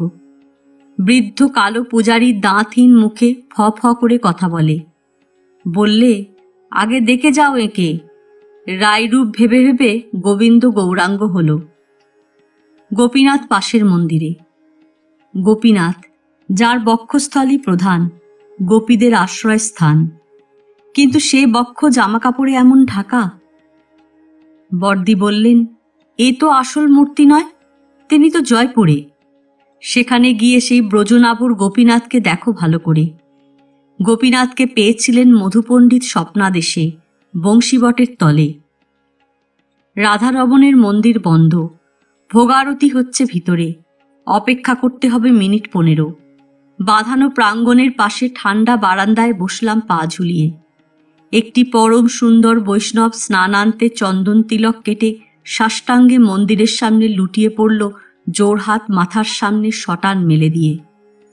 এত প্রণাম দেখেছি, এত প্রণাম করেছি, কিন্তু প্রণামের সৌন্দর্য ফুটে উঠতে এমনতর দেখিনি আর। চকিতে ভেসে উঠল গৌরাঙ্গের রূপ চোখের সামনে। এই বয়সে রূপের ভাণ্ডার নিয়ে তিনিও তো এসে পড়েছিলেন এইভাবে ব্রজর প্রাঙ্গণে। মহাপ্রভুর প্রিয় পার্ষদ শ্রীরূপ সনাতন ভট্ট রঘুনাথ, শ্রীজীব গোপাল ভট্ট দাস রঘুনাথ, এই 6 গোসাই যবে ব্রজে করিলা বাস, রাধাকৃষ্ণ নিত্যলীলা করিলা প্রকাশ। এই 6 গোস্বামীরই একজন গোপাল ভট্ট, দক্ষিণী ব্রাহ্মণ। তারই ঠাকুর এই শ্রী রাধারমণ। শুনতে পাই এই রাধারমণ আগে একটি শালগ্রাম শিলা ছিলেন। একবার বৃন্দাবনে এক ধনী এসে সমস্ত মন্দিরের বিগ্রহদের বস্ত্রালঙ্কারে ভূষিত করেন। গোপাল ভট্টের কাছেও এসে তার ঠাকুরের বস্ত্রালঙ্কার করে দিতে চাইলেন। তিনি বললেন, আমার ঠাকুর তো শালগ্রাম, তার শরীরে অলঙ্কার ধারণের স্থান কোথায়? রাত্রে গোপাল ভট্ট পূজা শেষে শালগ্রাম শিলাকে একটি কৌটোর মধ্যে রেখে দিতেন।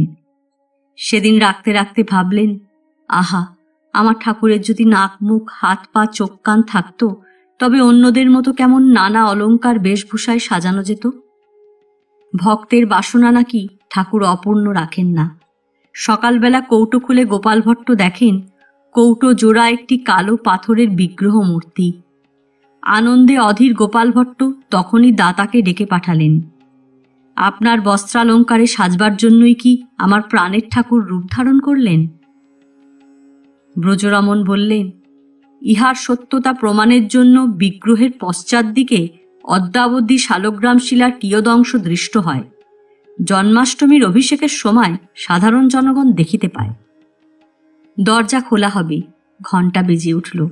উঠে সামনে গিয়ে দাঁড়ালাম। ঘণ্টার ধ্বনি কানে যেতে যে যেখানে ছিল আশপাশ হতে দৌড়ে আসতে লাগল। যেন ভোজবাজির মতো ভরে গেল প্রাঙ্গণ মেয়েতে পুরুষেতে। উঁচু বারান্দার উপরে ঠাকুরের ঘর, ছোট্ট বিগ্রহ মূর্তি, ঝিকঝিক করছে সাজে সজ্জায়। ফুল বেলপাতা ছুঁড়ে ছুঁড়ে অঞ্জলি দিচ্ছে সকলে, স্তব স্তুতি আওড়াচ্ছে মুখে। এক দৃষ্টে সামনে তাকিয়ে দেখে নিচ্ছে ঠাকুরকে যতটা পারে। চোখের আড়াল এই হলেন বলে। ছুটতে ছুটতে 2 বৃদ্ধ পেটে পিঠে এক এসে ঢুকল সেখানে। একটু দর্শন খালি মাগে তারা। কি আগ্রহ চোখে মুখে। কোনখান দিয়ে এগোবে, গলা বাড়ায় এ ওর ফাঁক দিয়ে। সময় বেশি নেই। একজন আর একজনকে এগিয়ে দেয়। আহা, তুই দেখ। তাদের জায়গা ছেড়ে দিই, সরে আসি পাশে। কি পরিতৃপ্তির হাসি ফোটে তাদের সেই তোবড়ানো গালের ফোকলা মুখে। 2 চোখ টলটল করে দর্শনের আনন্দে। পিপাসায় আকণ্ঠ প্রাণ তাদের ঠান্ডা হয়। সাদা চুল ছাওয়া ন্যাড়া মাথা নাড়ে আর ঠাকুর দেখে। যেন দেখে পছন্দ হলো খুব। ঠিক এমনটিই তো চেয়েছিল দেখতে। বর্দি বললেন, করলে কি? মন্দিরের দরজা বন্ধ হয়ে গেল, অঞ্জলি দিলে না? ফুল বেলপাতা হাতে তুলে দিয়েছিলেন বর্দি মন্দির খোলার সঙ্গে সঙ্গেই। কিন্তু মুঠির ফুল বেলপাতা সকলের অলক্ষ্যে সিঁড়ির পাশে ফেলে রেখে বাইরে চলে এলাম। একটি বর্ষীয়সী বিধবা আপনা হতে এগিয়ে এসে বললে, হ্যাঁ বাছা, দূর দেশ হতে এসেছ, গিরিধারীকে দেখবে না? তা কি হয়? গিরিধারীকে দেখে যাও, কাছেই তো। বর্দি বললেন, যাবেন আপনি? আমি আসছি সেখান হতে, আর যাব না। তবে এই পথ সোজা গিয়ে ডাইনে বেঁকে যেও, আর তারপর 2 পা এগিয়েই মিলে যাবে। মন্দিরে তো গিয়ে দেখি গোকুলানন্দ রাধা বিনোদ, গিরিধারী কই? ওড়িয়া পূজারী বললেন, অচ্ছে অচ্ছে, 5 সুকা পয়সা ভেট লাগিব। 5 শিকা পয়সা গুনে নিয়ে পূজারী বিগ্রহের সামনে পর্দা টেনে দিয়ে অন্ধকার কোনায় ঢুকে গেল। খানিক পরে একটা ছোট পিতলের বাক্স হাতে নিয়ে দোরগোড়া এলো। কৌতূহলে আমরা ঝুঁকে পড়ি। কি না জানি বের হবে এর ভিতর হতে, কেমন না জানি দেখতে। পূজারী সামনে পিছনে তাকিয়ে অতি ধীরে বাক্স খুলে শিলমোহরের মতো ছোট্ট একটা চৌকো কালো পাথর হাতে তুলে নিয়ে বললে, দেখো। এই সেই গিরি গোবর্ধনের শিলাখণ্ড, যা হাতে নিয়ে মহাপ্রভু চক্ষের ওপর বৃক্ষের ওপর ধরে জপ করতেন, নাসায় ধরে ঘ্রাণ নিতেন। গুঞ্জামালা গলায় পুরীধামে গম্ভীরা ঘাটে 3 বছর এইভাবে তিনি জপ করেন। বুড়ো আঙুলও তর্জনী দিয়ে শিলাটুকু ধরতে ধরতে চাপে একদিকে বুড়ো আঙুলের ছাপ স্পষ্ট পড়ে গেছে, যেন কাঁচা মাটিতে কেউ আঙুল দেগেছে। পূজারী নিজের বুড়ো আঙুল সেই দাগে টিপে ধরে বললে, দেখো, এই হিসাবরে গোটেই দাগও পড়ে গেছে ইয়ারে। পরে মহাপ্রভু এই শিলা আর জপের গুঞ্জা মালা রঘুনাথ দাস গোস্বামীকে নিজের হাতে দান করেন। রঘুনাথের আনন্দ আর ধরে না। ভাবেন, প্রভু, শিলা দিয়া দিলা মোরে গিরি গোবর্ধন, গুঞ্জামালা দিয়া দিলে রাধিকা বরণ। মহাপ্রভু বলেছিলেন, এই শিলাকে সাক্ষাৎ ব্রজেন্দ্র নন্দন মনে করে এর সাত্ত্বিক পূজা করো। 1 কোঁজা জল আর তুলসী মঞ্জরি সাত্ত্বিক সেবা এই শুদ্ধভাবে করি। 2 দিকে 2 পত্র মধ্যে কোমল মঞ্জরি, এই মতো অষ্টমঞ্জরি দিবে শ্রদ্ধা করি। শেষ দিন পর্যন্ত রঘুনাথ এই শিলা ও মালা ধারণ করেন। তারপর হতে গোকুলানন্দ মন্দিরে এই শিলা সেবিত হয়ে আসছে। বর্দি বললেন, জপের মালা যেন ব্যাংকের জমা টাকা। দেখো, সব পোড়ায় কিন্তু মালা পড়ে না, উপযুক্ত অধিকারীকে দিয়ে যায়। ব্যাংকের ক্রেডিট ব্যালেন্স নিয়ে সে জপ আরম্ভ করে। সেই জপের মালা রামকৃষ্ণদেব শ্রীমার পায়ে অর্পণ করেন। বুঝে দেখো তবে তিনি কি মহাশক্তিশালিনী ছিলেন। নিকুঞ্জবন দেখেছি, নিধুবন বাকি। 1 বন দেখেছি রাতের আধারে, আর বন দেখি দিনের আলোয়। নিকুঞ্জবনের মতোই উঁচু দেওয়ালে ঘেরা নিধুবন রাস্তার পাড়ে। গুজরাটি এক ভদ্রলোক সস্ত্রীক দাঁড়িয়ে থলি থেকে পাকা পেয়ারা বের করে খাওয়াচ্ছেন বানরদের। শশী মহারাজের সতর্কতা মনে পড়ল। কাঁধের ঝোলা ব্রজরমণের হাতে তুলে দিই। কি জানি, যদি খাবার ভেবে তেড়ে ধরে আমায়। ব্রজরমণ বৈষ্ণব মানুষ, বানরদের সে বুদ্ধি আছে। মুক্তা লতায় ছাওয়া বন। লতা যেমন সচরাচর দেখি আমরা, এ ঠিক তেমন নয়। গোড়াটা মোটা গাছের গুড়ির মতো, ডালগুলিও বেশ মোটা মোটা, কিন্তু সবই কেমন এলিয়ে এলিয়ে একটার ওপর আর একটা জড়িয়ে ঝুলে পড়েছে। যেমন কাঁধে হাত দিয়ে মেয়ের দল নাচতে নাচতে গোল হয়ে ঝুঁকে পড়ে সামনের দিকে। একটা একটা গাছেই এক একটা ঝোপ সৃষ্টি হয়েছে। সারা বনটাই একরকম ঝোপে ঝাপে ঠাসা। পরিষ্কার পায়ে চলার পথ যেন ঝাঁট দিয়ে রেখেছে কেউ। একটি শুকনো কুটো পাতা নেই কোথাও। সবুজ ঝোপের তলা দিয়ে সাদা সরু পথগুলি যেন লুকোচুরি খেলছে। বড় সুন্দর চাতুরিমাখা ভাব সব মিলিয়ে। ব্রজরমণ বললেন, এ বড় আশ্চর্য মহিমা। বৃক্ষগুলি লতা হইয়া ব্রজের ধুলোতে লুটায়। মির্জাই গায়ে গোলাপি পাগড়ি মাথায় এক পাণ্ডা গ্রামের একদল নানা বয়সের তীর্থযাত্রিনীর মাঝে দাঁড়িয়ে হাত নেড়ে নেড়ে বলছে, এই হি হল মুক্তালতা। শ্রাবণ মাসে লাল লাল মুক্তা ঝলমল করে, দেখে যাত্রীদের জীবন সার্থক হয়। শুনে মেয়েগুলি বিস্ময়ে বড় বড় চোখ মেলে তাকায় চারদিকের ঝোপে। সবুজ সবুজ গুড়ি গুড়ি ফলগুলি পাকে হয়তো শ্রাবণ মাসে। পরপর ঝোপের নিচ দিয়ে চলেছি। ভাবে বিভোর ব্রজরমণ বললেন, শোনা যায় বৃন্দাবনের বৃক্ষাবলী ঊর্ধ্বমুখী নহে। কথাটার সত্যতা এখানে ধরা পড়ে। সাধু মহাপুরুষরা বলেন, বৃন্দাবনের রজ পাওয়ার আশায় বৃক্ষ গুল্ম লালায়িত। উদ্ধব বলেছিলেন, এই ব্রজধামে তৃণগুল্মরূপে যেন জন্মগ্রহণ করি, কারণ কৃষ্ণপ্রেম পাগলিনী ব্রজগোপীদের চরণরেণু মিশে আছে ধুলিতে। দলবল নিয়ে সেই পাণ্ডাও চলে আসে আমাদের আগে আগে। পুরনো গাছের যে মোটা ডালগুলি নুয়ে মাটিতে ঠেকেছে, পাণ্ডা তারই একটা ডাল তুলে দুহাতে ধরে যাত্রিনীদের বলেন, এই যে দেখছো গাছের ডাল, এ ডাল না আছে। পা থামিয়ে কান পাতি। পাণ্ডা বলে, কৃষ্ণ এলেন এখানে লীলা করতে। দেবতারা বললেন, আমরা ভি দেখতে যাব। কৃষ্ণ বললেন, তা এই বেশে তো যেতে পারবে না, লোকেরা চিনে ফেলবে। দেবতারা বললেন, বেশ, অন্য বেশেই যাব, যাতে চিনতে না পারে। তখন দেবতারা এইসব ডাল হয়ে এলেন এখানে। দেখছো না, পাতা তো মাটিতে পড়বেই জানা কথা, কিন্তু ডাল কি মাটিতে পড়ে কখনো? তাই এই দেখো, ডালগুলিও এখানে মাটিতে লুটোচ্ছে। ব্রজধামে এইভাবে দেবতারা কৃষ্ণের পদধূলি পায়। এখানে প্রণাম করো, কত দেবতাকে প্রণাম করা হয়ে যাবে। এই নিধুবনেই স্বামী হরিদাস বাঁকে বেহারিকে পান। স্বামী হরিদাস ভজন করতেন এখানে। একদিন স্বপ্নে দেখেন কৃষ্ণ বলছেন, আমি এই জায়গায় মাটির নিচে আছি, আমাকে তুমি তোলো। পরদিন সেই জায়গা করে মাটি সরাতেই তার আবির্ভাব হয়। তাই সেদিন বাঁকে বেহারিকে দেখবার সময় বৈষ্ণবরা গেয়ে উঠেছিল, জয় জয় রাধা বঙ্ক বিহারী, রাধা বঙ্ক বিহারী রাধে, হরিদাস স্বামীর প্রাণধন হে। এই হরিদাস স্বামী আকবরের দরবারের প্রধান গায়ক তানসেনের গুরু। একবার আকবর তানসেনকে জিজ্ঞেস করলেন, তোমার গুরুকে? যার শিষ্য এমন গায়ক, গুরু না জানি কি।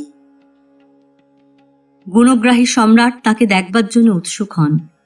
তানসেন নিয়ে এলেন আকবরকে বৃন্দাবনে। হরিদাস আদর করে বসালেন উভয়কে। তানসেন তানপুরা নিয়ে একখানা গান গাইলেন। গান শেষ হতে গুরু তাঁর তানপুরায় তান তুলে সেই গানই গাইলেন বিহারীজির সামনে বসে। শুনে আকবর মুগ্ধ।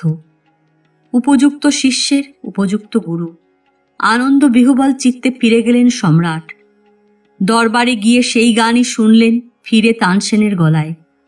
বললেন, একই গান তোমার গুরুর কণ্ঠে শুনেছি, সে অন্য এক রসের আস্বাদন তাতে, তোমার গলায় সে রস কই? তানসেন বললেন, জাহাপনা, আমি গান করি দিল্লীশ্বরকে খুশি করবার জন্য, আর গুরু গান করেন জগদীশ্বরকে আনন্দ দেবার জন্য। নিধুবনেই স্বামী হরিদাসের সমাধি। ছোট্ট একটি মাটির কুটির, তার নিজের হাতে তানপুরাটি ঝুলছে দেয়ালে, আর একটি আঁকাবাঁকা লাঠি। চলতে ফিরতে হাতে থাকতো এইটি। ভুর ভুর করে সুগন্ধ এলো নাকে। এক ভক্ত বৈষ্ণব যত্নে লেপচে মাটির সমাধি, মেঝে, দেয়াল, গামলা ভরা মাটিগোলা জলে চুয়া চন্দন মিলিয়ে। গুরু হরিদাস স্বামী একনিষ্ঠ মধুরভাবের সেবক ছিলেন। নিজেকে রাধার সখীরূপে চিন্তা করতেন। তাঁর এই ভাবের গভীরতার কথা ভাবছিলাম মনে মনে। গল্প শুনেছি, একদিন হরিদাস যমুনায় স্নান করে তীরে বসে ভজন করছেন। এমন সময় তাঁর এক পাঞ্জাবি শিষ্য খুঁজতে খুঁজতে সেখানে উপস্থিত। গুরু ধ্যানে মগ্ন। শিষ্যেরা সবুজ সয় না। বহু কষ্টে এক শিশি দামি আতর এনেছে সংগ্রহ করে, তাই তুলে দেয় কোলের উপর রাখা গুরুর খোলা হাতখানায়। ভাবতে ভাবতে এসেছে সে, গুরু এটি পেয়ে কত খুশি হবেন, এই দিয়ে বিহারীজির সেবা করবেন। কিন্তু গুরুর হাতে আতরের শিশি পড়তেই তিনি তার ছিপি খুলে সবটা বালিতে ঢেলে দিলেন। ভক্ত হায় হায় করে উঠল, এ কি হলো? বিলাস সম্ভার এনেছি বলেই কি গুরু তা এইভাবে ফেলে দিলেন? তিনি তো জানতেও পারলেন না কতখানি মূল্য দিয়ে সংগ্রহ করেছি আতর। সামান্য জিনিস ভেবেই এমন উপেক্ষা করলেন। হরিদাস ধ্যান ভেঙে উঠে দাঁড়ালেন। সামনে শিষ্যকে দেখে সহাস্যে কুশল প্রশ্ন করলেন। শিষ্যের মুখ ম্লান। হরিদাস সুধন, তোমাকে এত বিষণ্ণ দেখি কেন? শিষ্য কাতর হয়ে আতরের ঘটনা খুলে বলেন। শুনে হরিদাস হো হো করে হেসে ওঠেন। এই কথা? আমি ভেবেছিলাম অন্যরূপ। দেখলাম যমুনার তীরে বিহারীজির হোলি খেলা শুরু হয়েছে। এক পক্ষে সখাসবেদ বিহারীলাল, অন্য পক্ষে সখীবৃন্দ পরিবৃতা রাধা আমার। আমি ছিলাম রাধার দলে। বিহারীলাল যখন পিচকারি দিয়ে রাধাকে আক্রমণ করেন, আমি হাতের কাছে আর কিছু না পেয়ে ভাবছি কি করি। এমন সময় এক সখী আমার হাতে এক শিশি আতর দিল। আমি তাড়াতাড়ি ছিপি খুলে সেই আতর বিহারীলালের মাথায় উপর করে দিলাম। বিহারীজির আপাদ মস্তক আতরে প্লাবিত হয়ে গেল। তিনি পিচকারি হাতে পিছু হটে গেলেন। খেলায় রাধার জয় হল। আমরা আনন্দে অধীর হয়ে হাততালি দিয়ে উঠলাম। এখন বুঝলাম তুমিই আতর দিয়েছিলে। তা দিয়েছিলে বড় উপযুক্ত সময়। তোমার দুঃখিত হবার কোনো কারণ নেই। আতর বিহারীজির অঙ্গেই সম্পূর্ণ দেওয়া হয়েছে। তোমার পরিশ্রম ও অর্থব্যয় সার্থক। তবু শিষ্যের মুখ প্রফুল্ল হয় না। ভাবে গুরু আমায় সান্ত্বনা দিচ্ছেন হয়তো। হরিদাস বললেন, যাও শীঘ্র গিয়ে মন্দিরে বিহারীজিকে দর্শন করো, বুঝতে পারবে। শিষ্য দৌড়ে মন্দিরে এসে দেখে বিহারীজির সর্বাঙ্গে তারই আনা আতরে সিক্ত। মনে দ্বন্দ্ব জাগে। এই যে যত কথা কাহিনী শুনি, সবই সত্যি। জগদানন্দ স্বামী, যার বিষয়ে শশী মহারাজ বলে দিয়েছিলেন জ্ঞান ও ভক্তির একত্ব সমন্বয় যদি কেউ থাকে তা তিনি। মনে প্রশ্ন জাগলে খোলাখুলি জিজ্ঞেস করে জেনে নেবেন। স্বামীজি বৃদ্ধ, টকটক করছে গায়ের রং, বৈষ্ণব সুলভ মুখের ভাব, চোখে জ্ঞানের দীপ্তি। বললেন, ভক্তিতে যা সম্ভব হয় জ্ঞানের বিচারে তার কাছে পৌঁছতেও পারে না কেউ। আমরা তো কোন ছাড়, কত মহামহা গুণী জ্ঞানী বিচার করতে করতে এক জায়গায় গিয়ে হয়রান হয়ে পড়েছেন, থই পান না। এ জিনিস ভাবনার বাইরে, অন্তরে অনুভূতি জাগে, বিন্দুমাত্র সংশয় থাকতে পারে না। তাকে যে যেভাবে চায় সেইভাবেই তিনি ধরা দেন। ঘটনা বলি একটা। একজন শিশুপুত্রের মতো তাকে চেয়েছিল। শিশু হয়ে তিনি এলেন। খাটের উপরে শিশু গোপাল শুয়ে আছেন। এমন সময় খাটের নিচে একটা বেড়াল ডেকে উঠল। বেড়ালের ডাক শুনে শিশু কেঁদে উঠতেই ভক্ত হাসল, বলল, ত্রিভুবনেশ্বর, তুমি আর বেড়ালের ডাকে ভয় পাও, এ কি? তখনই দেখা গেল শিশু আর সেখানে নেই। শিশুভাবে কামনা করে তাকে ত্রিভুবনেশ্বর দেখে, মনে ওইটুকু সংশয় ছিল তার। দুপুরে সবাই বিশ্রাম নিচ্ছে, এই ফাঁকে ঝোলা কাঁধে বেরিয়ে পড়ি যমুনার চড়ায়। উত্তপ্ত বালি, লাফিয়ে লাফিয়ে চলি, ফোসকা পড়ে যায় পায়ের তলায়। এরই মধ্যে মধ্যাহ্ন সূর্য মাথায় নিয়ে চারদিকে ঘুঁটের আগুন জ্বালিয়ে গরম বালির ওপর পঞ্চতপায় বসেছেন কত সাধু। কঠোর তপস্যা, এমনিতেই এমন আগুনের হলকা হাওয়াতে তার উপর আগুন জ্বালিয়ে ঘন্টার পর ঘন্টা জপ করা এক ঠায় বসে। তাড়াতাড়ি হাত দিয়ে এক হাত সমান পায়ের নিচের বালি সরিয়ে বসে পড়লাম সেখানে। নিচের বালিটা তবু সহনশীল। খাতা পেন্সিল কোলে নিয়ে স্কেচ করতে লাগলাম তাদের। সহজ সাধনার পন্থা তো অনেক আছে, তবু কেন তারা শখ করে এইসব পথ বেছে নেন তা তাঁরাই জানেন।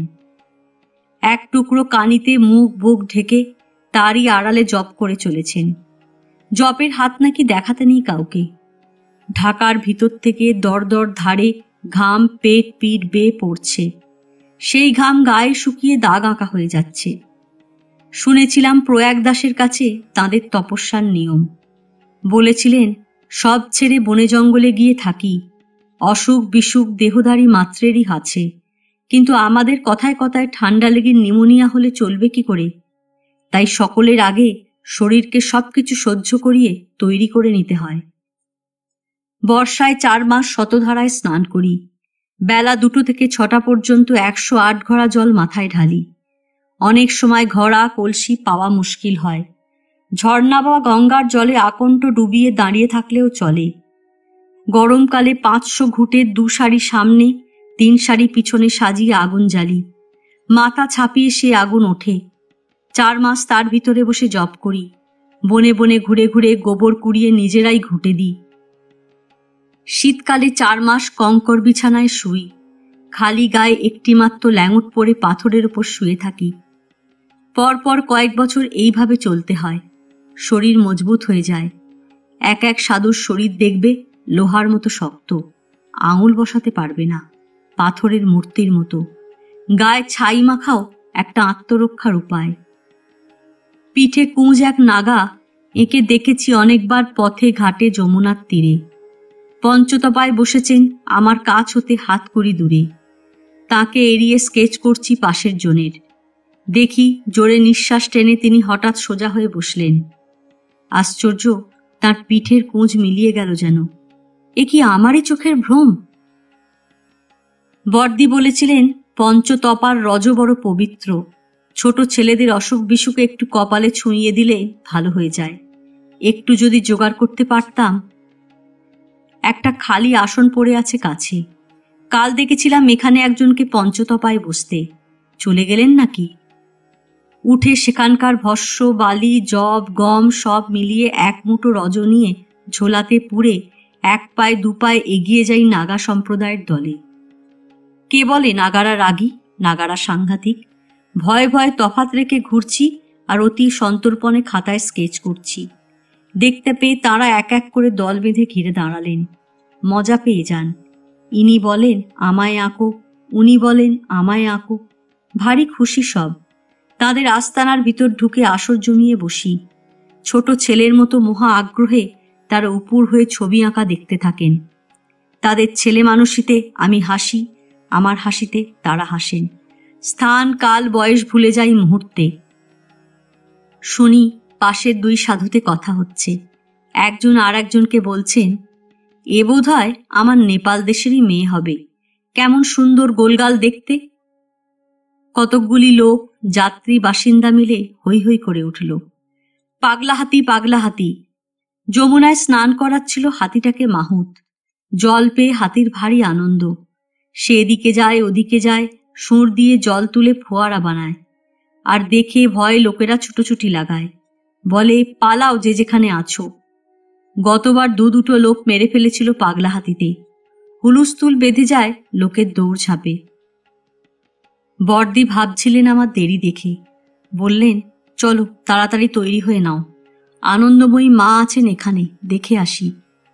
বলি, তার আগে চলো না মৌনী সাধু দেখতে, কাছেই তো। আজই সকালে শুনেছি এর কথা। বলছিলেন এখানকারই এক স্বামী গত 10-12 বছর ধরে দেখছি একভাবে এক ঠায় বসে আছে যমুনার তীরে একটা কুল গাছের তলায়। কি খায় না খায় কিছু জানি না। এতদিন তো কথা কইতো না, এখন 2-4 কথা বলে, তাও আমাদের কয়েকজনের সঙ্গে। সেবার বন্যা হলো। এই যে সেবাশ্রম দেখছেন এত উঁচুতে, সব ভেসে গেল। আমরা শহরে উঠে গেলাম কিছুকালের জন্য। আর ওই সাধু তখনও সে জায়গা ছাড়ল না। কুলগাছটার উপরে উঠে বসে রইল। রিলিফের লোকেরা নৌকা করে খাবার বিলোতে এসেছিল, তাও 8-10 দিন বাদে। এসে দেখে তাকে ওই অবস্থায় গাছের উপরে, সঙ্গে কিছু বিস্কুট ছিল, তাই তারা দিয়ে গেল। সাধু তো নিল সেগুলো, কিন্তু খেলো কি না কে জানে। যমুনার পাড়ের উঁচু পথ ধরে চলেছি। কত সাধুর ভিড় এখানেও। এর মধ্যে চিনে বের করা যায় কি করে? এগিয়ে গিয়ে ভাবি হয়তো ফেলে এলাম, ফিরে গিয়ে ভাবি হয়তো সামনে গিয়ে পাব।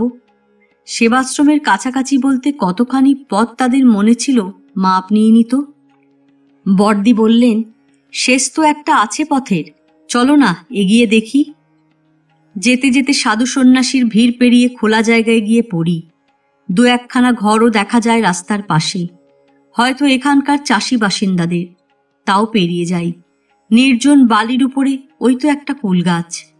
কাছে গিয়ে দেখি চটের ছালায় আপাদমস্তক ঢাকা দিয়ে বসে তার ভিতরতে রেগে রেগে বকে চলেছে কে একজন সম্মুখের একজোড়া গুজরাটি বৃদ্ধ বৃদ্ধাকে।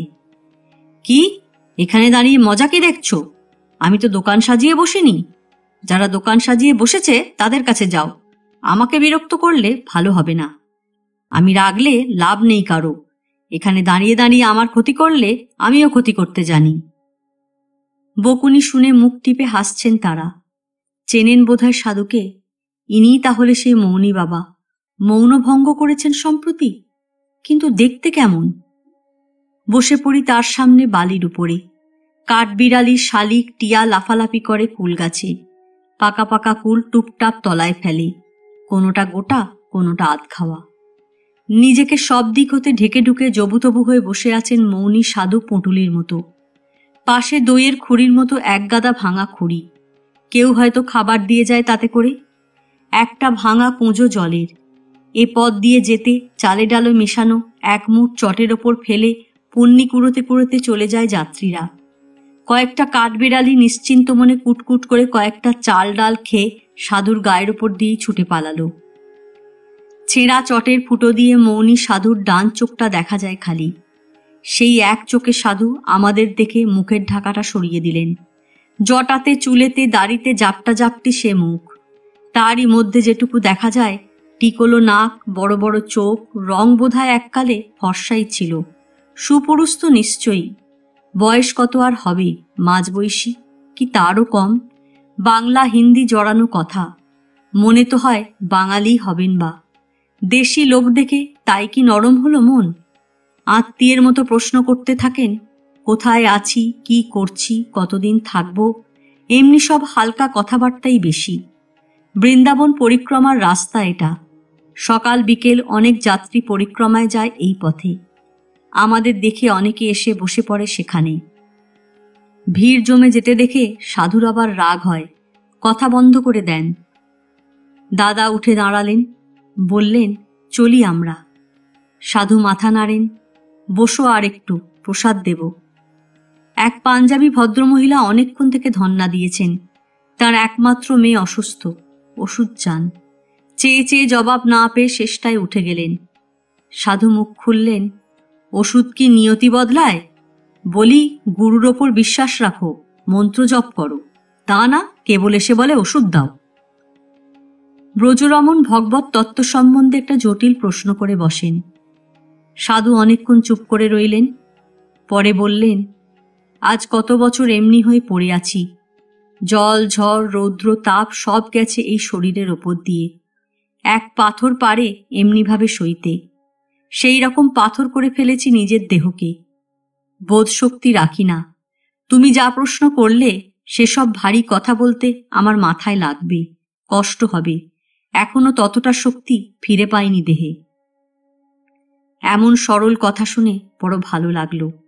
সাধু চটের ভেতর থেকে বাঁ হাত বের করে বললেন, এই নাও প্রসাদ। লাড্ডুর গুঁড়ো খানিকটা নিই হাত পেতে, কিন্তু মুখে দিতে পারি না। ওই চটের ভিতরে নোংরার মধ্যে না জানি কিভাবে ছিল লাড্ডু। প্রসাদ বিতরণ হচ্ছে দেখে অন্য যাত্রীরাও এসে হাত পাতে। সাধু রেগে ওঠেন, বারে বারে হাত বের করতে আমার অসুবিধা হয়, ওই প্রসাদই ভাগ করে খাও, বলে ফের মুখ ঢাকা দেন। তাড়াতাড়ি আমার হাতের প্রসাদ যাত্রীদের হাতে তুলে দিই। বুকের কাছে চটের উপরের কাঁপন দেখে বুঝতে পারি সাধুর ডান হাতের আঙুল নাড়ার সঙ্গে সঙ্গে জপের মালা ঘুরছে হাতে। প্রসাদের বেলায়ও ডান হাত বাইরে আসেনি তাই। ব্রজরমণ বললেন, বংশীদাস বাবাজির কথা জানি, তিনিও কিছু আহার করিতেন না। গঙ্গার ঘাটে বসিয়া বসিয়া কেবল তামাক খাইতেন। যে যাহা দিত সম্মুখে তেমনি পড়িয়া থাকিত, পচিয়া যাইত। কেহ কেহ আবার আহার্য দ্রব্য তুলিয়া লইয়াও যাইত। কয়েক পা এগিয়ে বর্দি দুটোর টোপা কুল বের করে একটি আমাকে দিলেন, একটি নিজের মুখে ছুঁড়লেন। বললেন, কোলের কাছেই ফেলে দিয়েছিল কাঠবিড়ালি, কুড়িয়ে নিয়ে হাতে রেখে দিয়েছিলাম। ভাবতে ভাবতে চলি, এই যে সব কিছু ছেড়ে এদের এই সাধনা মানবের কি উপকারে লাগে তা। বর্দি বলেন, আধ্যাত্মিক শক্তিতে বিশ্বাস থাকলে উপকার হয় বই কি। কেউ টাকা দিয়ে সেবা করে, কেউ করে শক্তি দিয়ে, কেউ সাধনা দিয়ে। সিপাই মিউটিনির পরে এক সৈন্যরা অনেকে যোগী হয়ে যান হিমালয় সাধনা করতে, দেশের স্বাধীনতার জন্য। নাম করা করা সাধু হয়েছেন তারা পরে। সত্যানন্দজি, মহানন্দজি, বিশুদ্ধানন্দগিরি, ঋষিকেশ কাঞ্জিলাল, বালানন্দের গুরু ব্রহ্মানন্দ স্বামী, আরও কতজন। এরা কেউ অ্যানার্কিস্ট ছিলেন, কেউ সিপাই মিউটিনিতে ছিলেন। যে সে লোক তো নন এরা। এরা যোগ শক্তি অ্যাপ্লাই করেছিলেন। বাইরের সেবাটাই আমরা দেখতে পাই। আজকের দিনের বড় বড় রাজনৈতিক নেতাদের চেয়ে এদের দানও কম নয় কোনো অংশে। আজ এ পর্যন্তই। উপন্যাসের নবম পর্ব নিয়ে অন্যদিন আসব। গল্প পাঠ ভালো লাগলে লাইক, শেয়ার, কমেন্টস করতে ভুলবেন না। আজকের মতো নমস্কার।